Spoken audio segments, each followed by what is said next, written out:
ver la rúbrica, pasando la sí, la rúbrica del trabajo que parte del primer grupo la próxima semana, dice,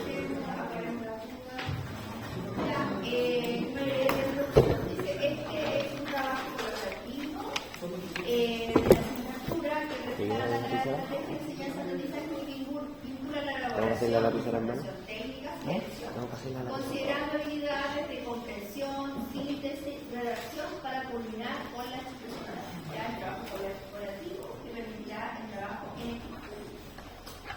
La evaluación debe seguirse a la normativa y para obtener la nota del trabajo colaborativo es necesario participar de la exposición oral y participar de la elaboración de esta, por supuesto. Por lo tanto, aquel que no venga a la exposición, independiente que haya trabajado o no en la presentación, no va a tener nota porque es necesario que se reserve, ¿ya? Como la cátedra no es obligatoria, él podría faltar, no hay problema, no existe otra forma de obtener la nota en este caso. Los alumnos que no se presenten a la exposición oral, independiente de la causa, o sea, con justificativo o sin justificativo, no tendrán nota del trabajo colaborativo por la ley expositiva y deberán rendir una prueba que incluirá todos los contenidos de los temas expuestos por todos los grupos. O sea, no solamente de la exposición que él no se presentó con su grupo, sino que de las total de las tres exposiciones, la de su grupo y la del terreno. ¿Ya? Para esto lo voy a subir a la página porque esta es la hojita que tienen que traer cada grupo completado con los participantes. ¿Cuántos eran diferentes participantes? 3, 4 y 6. Sí, esto, si bien cada día es un solo tema global, ese tema global va a estar dado por 3 subgrupos. ¿Sí? Entonces, cada subgrupo tiene que hacer esta rúbrica, o sea, tiene que traer este cuadrito completo. O sea, cada subgrupo. O sea, cada día van a haber 3 subgrupos. Independiente de que un día van a haber grupos de 3, otro día van a haber grupos de 4 y otro día van a haber grupos de 6, pero van a ser 3. Y cada grupo trae una rúbrica como esta, ¿ya? Entonces, donde va a poner el nombre y van a firmar todos los que estén presentes. No te presentan con el firma. Ya, aquí vamos a evaluar, como siempre, 2 puntos, 2 puntos, 2 puntos y 1 base, que son 3 cosas. El tiempo de exposición, hágalo de qué, porque hay algunos. Ustedes se tienen que repartir lo que va a poner cada uno, ¿cierto? Le vamos a dar un tiempo de exposición, ya que hay algunos temas que son más cortos, estos son más extensos, entre 45 y 60 minutos, que tienen que durar toda la exposición del tema, o sea, la presentación de los 3 grupos, ¿ya? Ustedes entre los grupos se van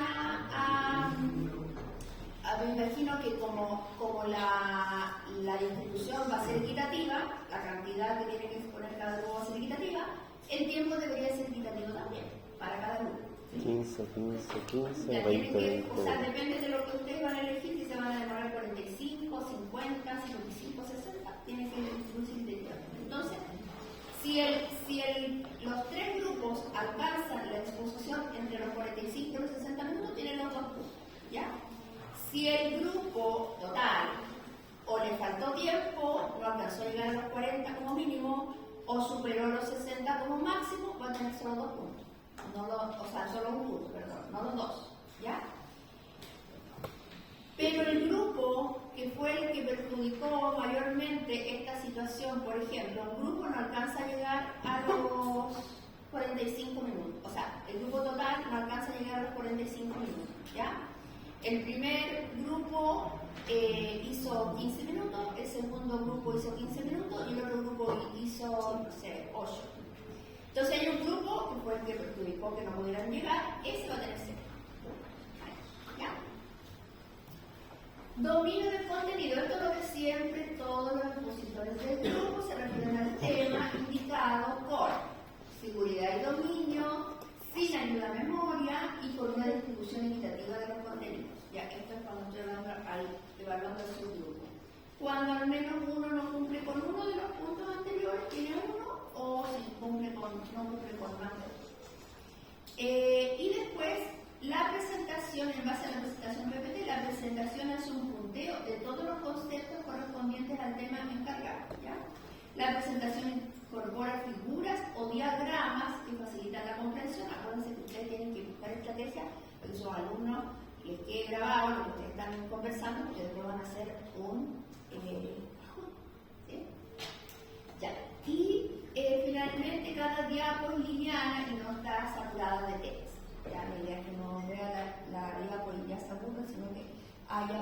para comprender lo que ustedes van a exponer. ¿Ya? Eso sería, si tiene 2 puntos en cada una, tiene 6 y un punto base, 7. ¿Hay dudas con esto? Lo voy a subir. Si no hay dudas, si no hay sugerencias, reflexiones, lo voy a subir a la página. ¿Ya? Entonces, la próxima semana, el día martes, el grupo 1-3. Cada grupo, el 1 con una rúbrica, el 2 con otra rúbrica y el 3 con otra rúbrica. ¿Vamos? Ya. No tienen que dejar ni respaldo de PPT ni nada porque las leyes ya están dispuestas, ¿no es cierto?,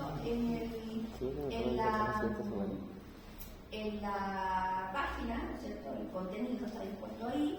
Y en el caso de Senado, que van a exponer la página web igual está disponible para que puedan estudiar y es eso de lo que se va a tratar. Ya los contenidos. Así que simplemente ese día vienen a exponer, ¿ya? Con su grupo.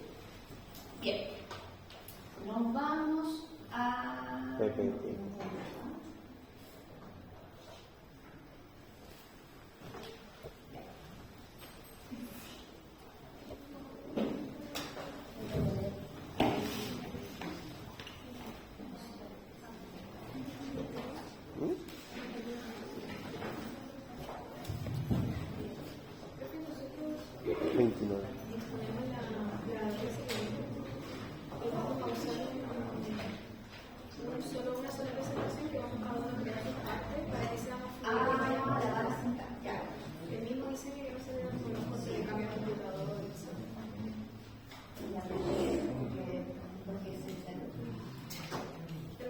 ¿Ah? Hey.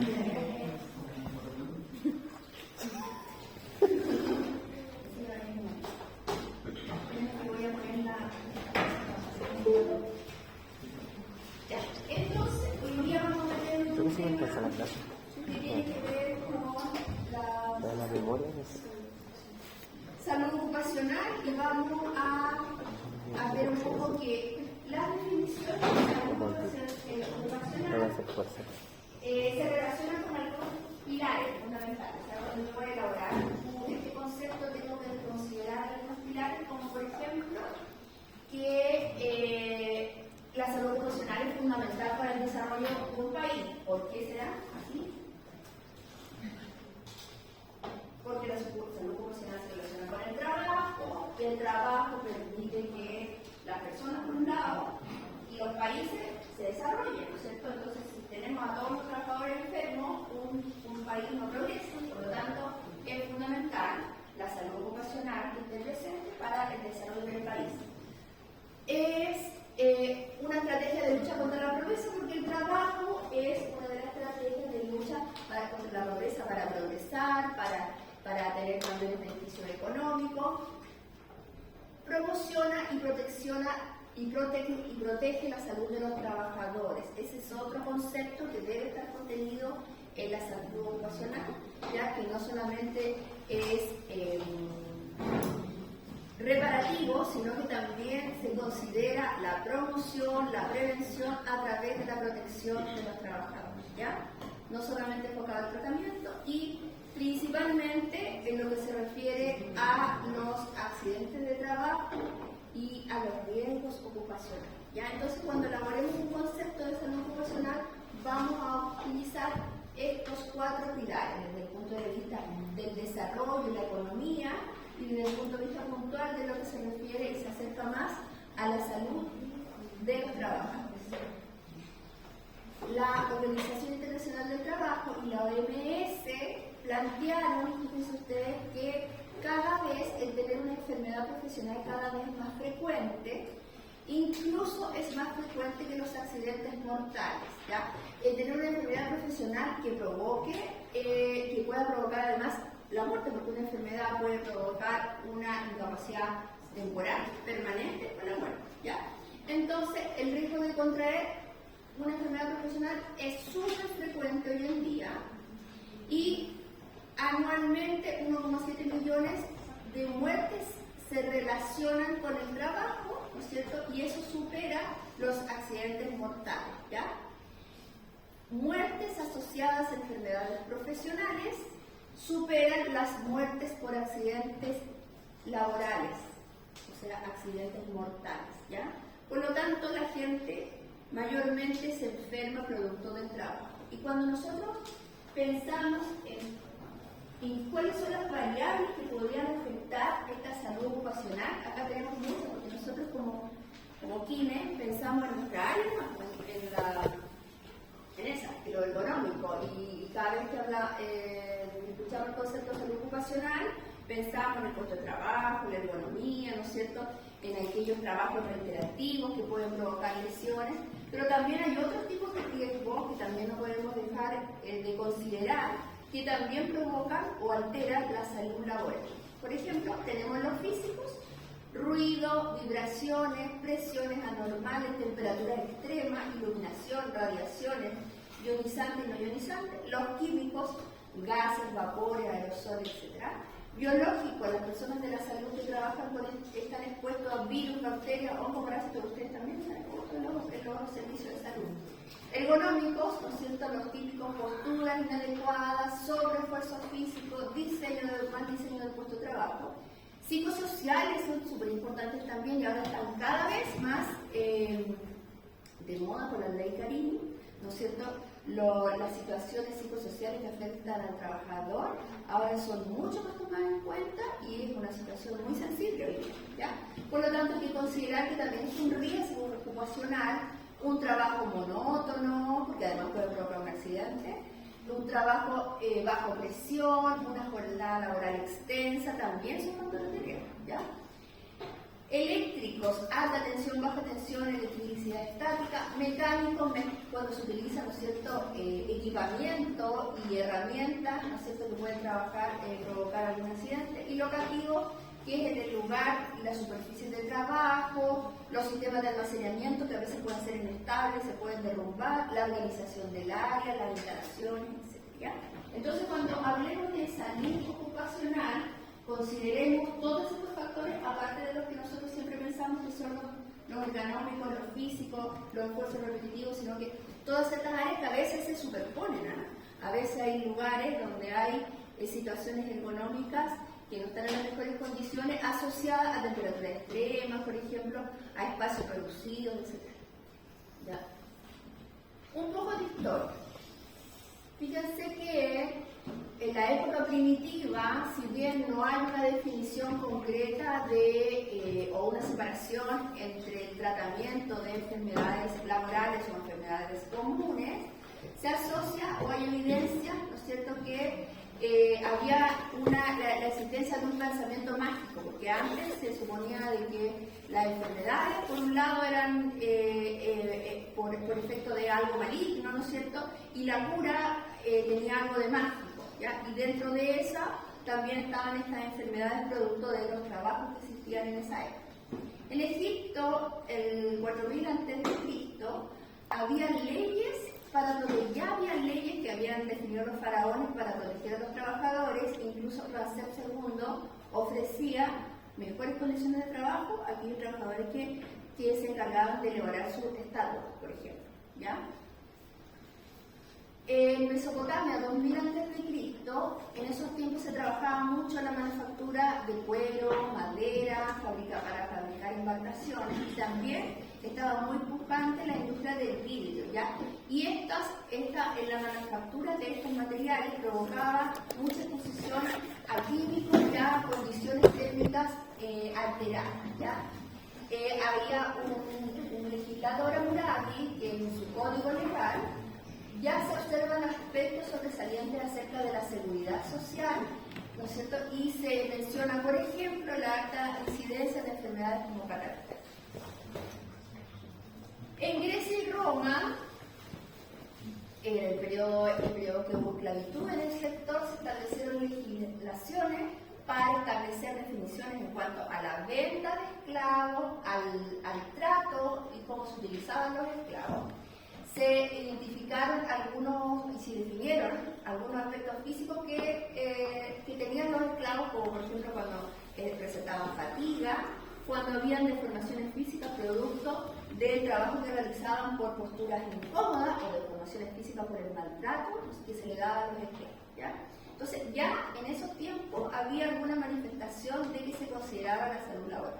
En la Edad Media hubo un poco un cese de evolución en esta área, no hubo mucha discusión intelectual, incluso se castigaba y se ocultaba de la Inquisición a quien venía con ideas iluminadas respecto a la salud laboral. Y en la Edad Moderna y la actual, bueno, ha habido todo un desarrollo de las leyes del trabajo, tanto desde el punto de vista o gracias al crecimiento industrial y tecnológico, y se han incrementado enormemente las leyes que protegen a los trabajadores. Hay un señor que se llama Bernardino Ramazzini, que fíjense, italiano, que nació en Capri, que ya en 1633 hizo esa publicación. Este señor era médico y además estudió filosofía, primero estudió filosofía, después estudió medicina, entonces tenía una gama y dos áreas como bien complementarias y era como muy cercano a los trabajadores con mucha conciencia social. Y ahí él escribió ese libro y en esos libros tenían muchas ideas que para ese tiempo eran como extrañas respecto a la salud ocupacional y que se van a seguir manteniendo en la actualidad. Por ejemplo, él propuso que deberían haber descansos intercalados en trabajos de larga duración, por ejemplo. Cambios de postura, ya cuando se está trabajando, por ejemplo, las personas que trabajan de pie, los croupiers que trabajan en el casino, que están todo el rato de pie, porque no se sientan, están todo el rato repartiendo la carrera. Dentro de la salud laboral de ellos se les define cambio de postura, se le ponen unos como banquitos pero muy pequeños para que suban una pierna, porque de esa forma se libera un poco la presión sobre la columna lumbar, y alternadamente tienen que subir una y tienen que subir la otra, y también tienen descanso intercalado en su jornada. Evitar posiciones viciosas. Ya en esos tiempos definía que había algunas posturas que debían evitarse para evitar alguna complicación, alguna enfermedad, y condenó la falta de ventilación y las temperaturas extremas. Recomendó que en ambientes llenos de polvo los trabajadores, si no había un sistema de extracción, entonces tenían que ubicarse de espaldas a la corriente, y que esas salas, con aquel lugar con mucho polvo, debían de ser espaciosas, ya no podía haber hacinamiento. Por último, evocó la necesidad de limpieza adecuada para cada ocupación. El tipo de ropa, ya estaba pensando en el tipo de ropa que debía usar dependiendo de la labor que iba a realizar, y el cuidado pertinente que debía tener. ¿Qué es lo que pasa hoy día? Hoy día muchas de esas cosas no suenan común, ¿no? Ya estas cosas todavía se mantienen. Vamos a irnos también un poco a las leyes, y tenemos dentro de la salud ocupacional tenemos dos grandes situaciones. Una es la enfermedad laboral o profesional, y la otra es la enfermedad y la salud ocupacional. Sí, salud laboral o del trabajo, y el otro problema que tenemos dentro de la salud ocupacional es, por un lado, la enfermedad, y por otro lado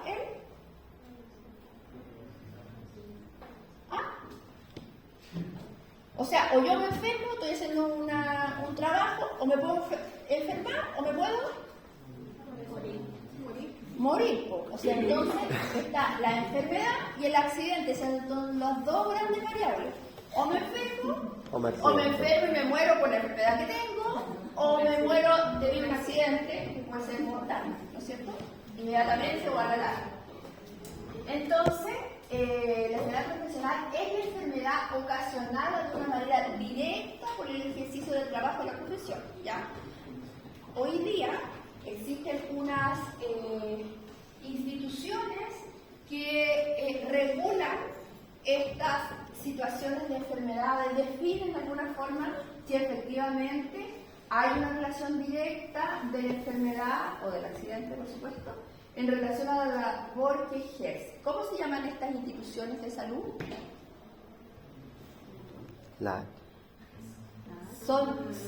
Sí. Claro, son las mutualidades, ya que tienen diferentes nombres. ¿Cuáles son las que más conocemos? La mutual de seguridad, que tiene el mismo nombre. ¿Qué más? El Instituto de Seguridad del Trabajo. ¿IST? Y el ST. ISP. ISP. Instituto de Seguridad del Trabajo. Acá en el inglés igual está, pero chiquitito.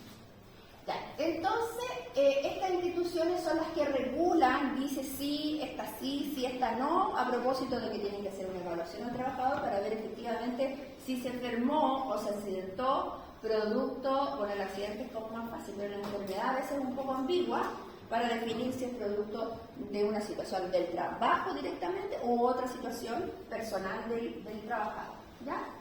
Importante es que una enfermedad puede provocar una incapacidad temporal, o sea, por unos meses y después vuelve a las condiciones habituales, permanente, ¿no es cierto?, que quede para siempre enfermo, o también puede provocar la muerte. Ya. Importante que para que sea una enfermedad profesional tiene que estar, ya lo dijimos, directamente relacionado el placer laboral con la patología.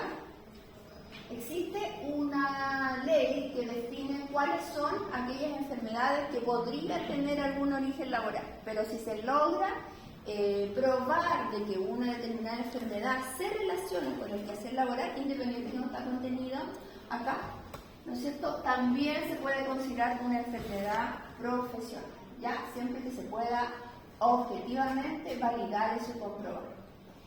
¿Qué es lo que es un accidente laboral? Que la otra variable importante acá es un accidente, ¿no es cierto?, que provoca una lesión que un trabajador sufre a consecuencia del ejercicio laboral que está realizando, ¿ya? Además, no solamente se considera el accidente dentro del periodo del ejercicio laboral, sino que también se considera, ¿qué más? Los traslados de la casa al cuando trabajo él y se del va de trabajo su a la casa, va a trabajar, o Y cuando del va del trabajo trabajo a la a su casa. casa. También esos traslados se consideran como accidente laboral. Lo mismo en los accidentes escolares. En los accidentes escolares se consideran también los traslados. Los trabajadores, en caso de sufrir un accidente a causa de eso es cubierto por una ley que la van a seguir escuchando siempre, que es la ley 16.744, que es la ley que regula las enfermedades y los accidentes laborales, ¿ya? Para que esto funcione tiene que haber recursos, ¿ya? Y estos recursos se pagan a estas mutualidades que van a ser las que van a otorgar tanto las evaluaciones como los tratamientos y también la estrategia de prevención, ¿ya? Porque ustedes saben que lo más importante y la mayor inversión debe darse en la prevención más que en el tratamiento. Ahora, esas cotizaciones que le tienen que pagar a las mutualidades, ¿quién las paga? ¿El trabajador? El empleador. ¿La empresa? ¿El empleador? ¿Quién paga? ¿Quién financia esto?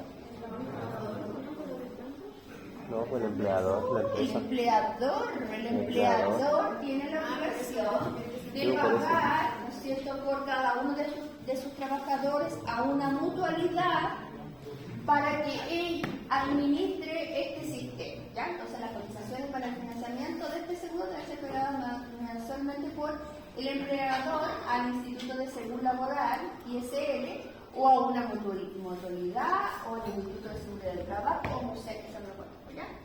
O la mutual de seguridad. Esa es mutual de seguridad. Mutual de seguridad. Ya. Los trabajadores y trabajadores independientes deberán enterar esas cotizaciones de la forma establecida en los artículos 81 y 89. Ahora, los trabajadores, si usted es un trabajador independiente, usted es un kinesiólogo y quiere estar cubierto, va a tener que pagarle a la mutualidad para que lo cubra usted y a sus trabajadores, si usted administra un centro, ¿no es cierto? La ley los obliga cuando ese trabajo, ese ejercicio libre, ¿no es cierto?, que no está contenido en empresas de primera categoría, sino que más bien en empresas profesionales, superan los 4 sueldos mínimos en el año, la mayoría, ¿no? Entonces ellos sí deberían de pagar cotización. Eso no se fiscaliza en general, ¿eh? No hay fiscalización de aquellos independientes que quieran o que están obligados a cotizar. ¿Ya? Los que ganan menos de eso tienen la libertad, pueden hacer una cotización voluntaria, pero los que ganan más de eso deberían de cotizar, pero en general no se fiscaliza. ¿Ya?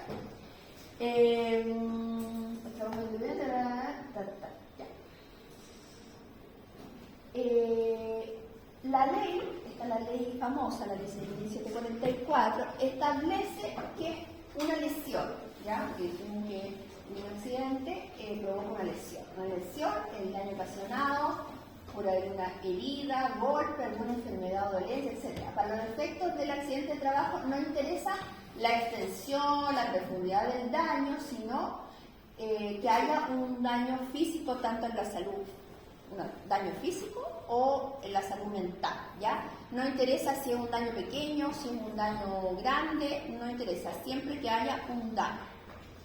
La relación entre causalidad y el trabajo y la lesión es requisito indispensable para catalogar un accidente de trabajo de que existe una relación directa entre el trabajo desarrollado y la lesión producida, a menos que sea esto del transporte de ida o vuelta, ¿ya? Puede haber una incapacidad o muerte del accidentado y puede haber una incapacidad que refiere a que el accidente le impide al trabajador efectuar, o sea, se define como esta incapacidad que no le permite realizar su labor habitual dentro de su trabajo. La suceso es la Superintendencia de Seguridad Social, ¿ya? Suceso. Y ella es la que fiscaliza a las mutualidades. Entonces, este es el órgano superior, ¿ya? La suceso, la Superintendencia de Seguridad Social. Ellos fiscalizan a las mutualidades y las mutualidades administran este servicio y también lo administran y fiscalizan las empresas que le están pagando las cotizaciones, porque cada empresa le paga cotizaciones, pero a la vez la mutualidad tiene que hacerse cargo de la salud de todos los trabajadores. Por lo tanto, la mutualidad que hace fiscaliza que las empresas cumplan con las normativas, cumplan con las protecciones, cumplan con las indicaciones para que no se accidente, porque cada vez que alguien se accidenta o se enferma, es la mutualidad la que se tiene que meter la pata al bolsillo y costear los tratamientos o el claro de los trabajadores. Por lo tanto, esa es la cadena de orden de fiscalización. Es de la Superintendencia de Seguridad Social, es un organismo autónomo, es del Estado, ¿ya? Y fiscaliza el cumplimiento de la normativa por parte de las mutualidades y además cuando hay pleitos entre que el empleador o el trabajador dice que sí, por ejemplo es un accidente y la mutual dice que no, porque la mutual es la que va a tener que pagar si es un accidente o si es una enfermedad, entonces es la suceso la que define si esto va como accidente o enfermedad o no, ¿ya? Es la que toma las definiciones finales, ¿ya? Y entonces esta organización que garantiza el respeto de los derechos de las personas, especialmente los trabajadores, pensionados y sus familias. Esta ley 16.744 del Ministerio del Trabajo, Previsión Social y de la Subsecretaría de Previsión Social establece las normas, ¿ya?, de los accidentes de trabajo y de las enfermedades profesionales y dice que es obligatorio que los empleadores paguen este seguro social contra riesgos de accidentes de trabajo. Y a eso es lo que paga con la cotización por cada trabajador, ¿ya? Y es obligatorio que haya ese pago, ¿ya? ¿Qué es el seguro contra riesgos de accidentes del trabajo o enfermedades profesionales? ¿No es cierto? Es este pago que se realiza por todos los trabajadores. En el caso de los dependientes, los trabajadores dependientes, o sea, trabajadores que tienen un contrato laboral, ellos desde el primer día que comienzan a ejercer labores están cubiertos por